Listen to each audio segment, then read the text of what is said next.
Central 2 trailer 2 song எல்லாமே ஒரு emotional ஃபேக்டராக இருந்தது.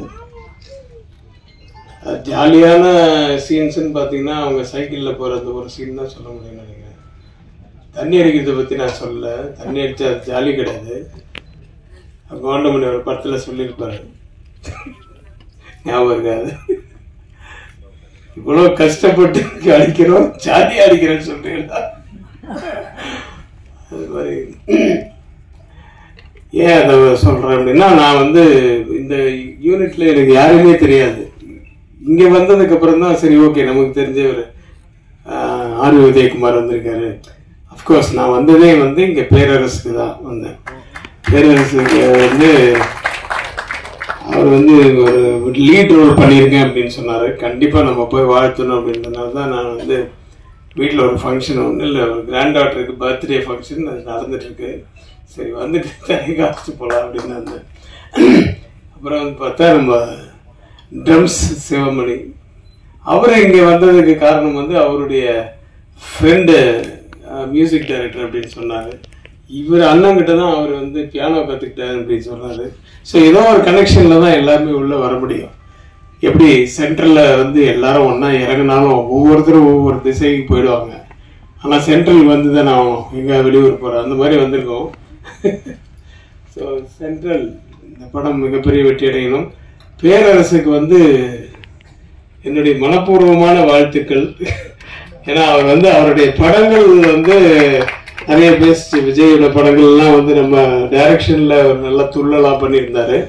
ஆனால் ஒரு நடிகராக வந்து அவர் இந்த படத்தில் வந்து லீட் ரோல் பண்ணியிருக்காரு. அஃப்கோர்ஸ் அவருடைய படத்துலேயே அவர் வந்து நான் பண்ணுற மாதிரி இந்த கேமியோ ரோல்லாம் பண்ணுவார். ஆனால் தனியாக வெளிப்படங்களில் வந்து அவர் நடித்தது தான் நினைக்கிறேன் ஃபஸ்ட்டு ஒரு அது லீட் ரோலில் பண்ணியிருக்காருன்னு சொன்னார். லீட் ரோலோ மெயின் ரோலோ, பட் சென்ட்ரலில் வந்து அந்த சென்ட்ரலாக இருக்கீங்கன்னு நினைக்கிறேன். அந்த வில்லனிசம் அது வந்து அவருடைய பார்வையிலையும் நடையிலையும் அந்த லுங்கி மடித்து கட்டுறதுலையும் எல்லாத்துலேயுமே காமிச்சிருக்கீங்க. நடிப்புலேயும் படம் பார்த்தா தெரியும். இதுலேயே தெரியுது, ட்ரெய்லர்லேயே எமோஷனலான சீன்ஸ் தான் இருக்குது த்ரூ அவுட் த சாங். அது அவர்கிட்ட கேட்டேன், மியூசிக் டைரக்டர்கிட்ட எத்தனை சாங்னு கேட்டேன். 4ன்னு. இது 2 வந்து ஒரு எமோஷனலான சாங்கு, இன்னும் 2 வந்து நான் அதுவும் அப்படிதான் சார் அப்படின்ட்டாரு. ஏன் ஜாலியான சாங்கை போடலன்னு கேட்கலான்னு வந்தேன். இல்லை அதுவும் கிட்டத்தட்ட இந்த மாதிரி தான் அப்படின்னாரு. ஸோ கதைக்கு ஏற்ற மாதிரி ஒரு மியூசிக் அது அவரால் என்ன முடியுமோ அந்த அளவுக்கு மேக்ஸிமம் கொடுத்துருக்காரு. அவருக்கு என்னுடைய வாழ்த்துக்கள்.